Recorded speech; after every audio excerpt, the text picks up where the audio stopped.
I hope everyone is having an amazing day today. Welcome back to my channel.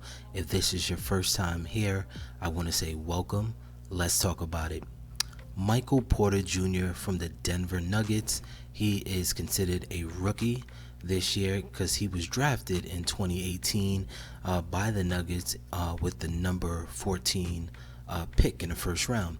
So Michael Porter, he said some interesting comments about a week ago after game 4 when they lost to the Los Angeles Clippers. Now, obviously, they won Game 7, and they're moving on to the Lakers in the Western Conference Finals. But I didn't get a chance to make a video on it, and I want to touch on it because this is something new that we've seen with a young guy being a rookie. Really, it's his second year because 2018-2019 season, he did sit out for the full season with back surgery. So he went through back problems in college, had a surgery there, and then he sat out for one season, kind of redshirted that his rookie year with another back surgery. So this season he did come out looking pretty good, averaged about 9 points and 5 rebounds. But the NBA bubble is where he definitely took his game to the next level, where he is averaging 11 points a game, 7 rebounds. So this is a guy, he's 6'10", he has the height, he can play power forward, small forward, he can definitely shoot the deep ball. He's averaging about 37% from the arc and then 42% in the season. So this guy's a shooter. But what caught everyone's attention, and I wanted to talk about it, is when he criticized his team when they were down 3-1 and just told reporters that we're too predictable, that and again he went at the players, Murray, Jokic, and the coach as well, because he felt like he wasn't getting enough touches, because in the first half of the game against the Clippers he did score 15 points, and in the second half he didn't score anything. So obviously he's frustrated, he's young, he's 22 years old, guys. He's out of Missouri.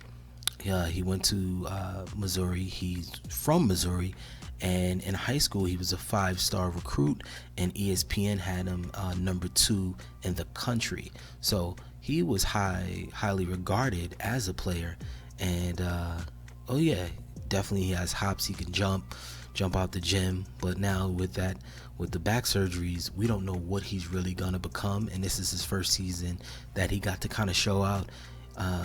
Obviously he's not getting the minutes that he probably wants, because he's probably think, hey team, hey coach, hey GM, I'm healthy, let me get that run.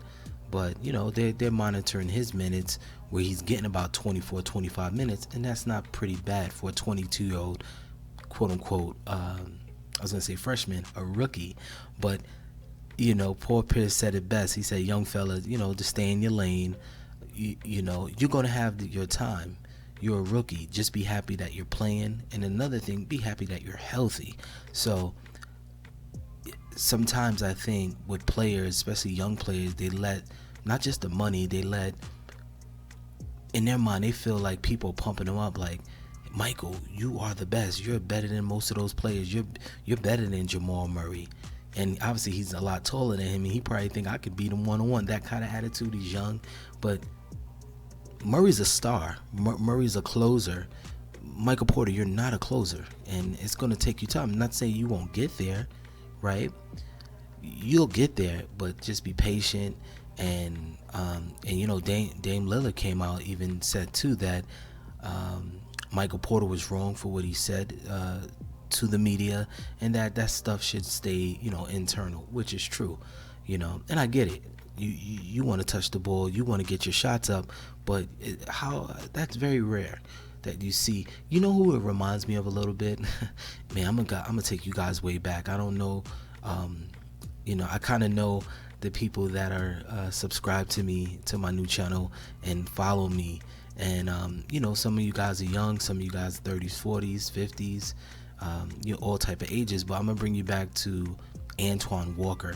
He reminds me a little of Antoine Walker, because Antoine, even as a rookie or second year player, he spoke up for himself. He never kind of bit his tongue. But mind you, Antoine Walker was a star from the jump, and he led the Boston Celtics in his first few years. And obviously, Paul Pierce, he was drafted from Kansas to that team, but Walker was the star. He was putting up 20-something points a game. Michael Walker, Michael Porter Jr. He's not there. You're not there yet. He is not there yet, guys. So, it was just interesting because you don't see that very often from a young fella, from a rookie at that, just to kind of speak to the media. Usually they're just kind of happy to be on the team, to be drafted, to even get some type of shine or run. But I think he put up those points, those 15 points, and he was feeling himself. And but one thing I do think about Porter Jr., if he can talk like this at a young age, at 22, he's gonna become a star. But he gotta let his game speak for itself, and I think his words will follow. Because once your game is tight and you become a stud on the floor, people will follow your lead.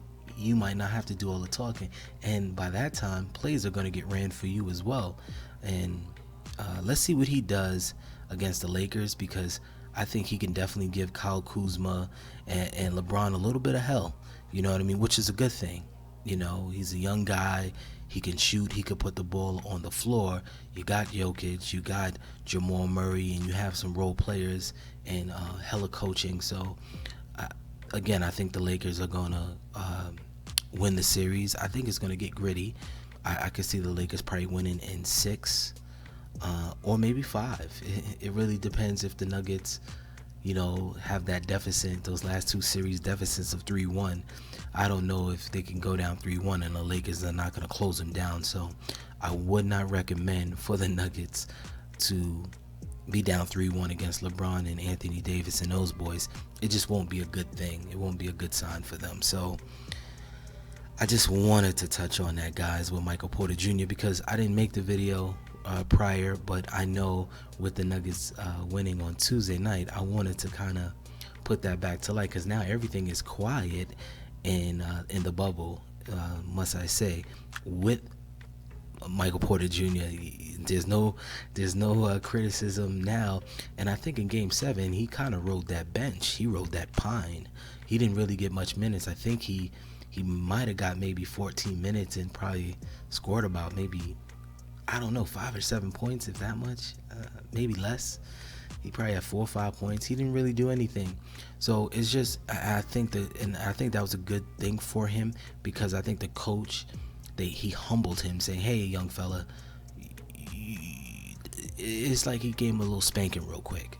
You went out to the media, you were talking all that gibberish. I'm gonna sit you down for a while. You're not ready yet. You're not ready for the spotlight.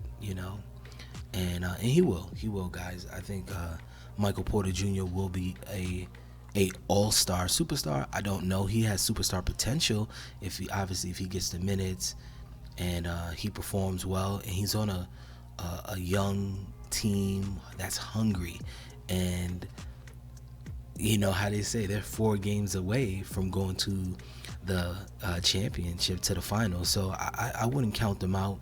But again, I think the Lakers are the favorite to win it all and to beat the Denver Nuggets. But I think that if the Lakers face the Clippers, this is a different conversation I'll be having with you guys. But I want to touch on the Michael Porter comments, and I want to know what you guys thought about it. Do you guys think that Michael Porter was right to go out to the media and speak his mind and criticize his teammates and his coaching staff, that you can't just revolve the plays and the games around these 2 all-star superstar players? I need to be involved. That's how he felt.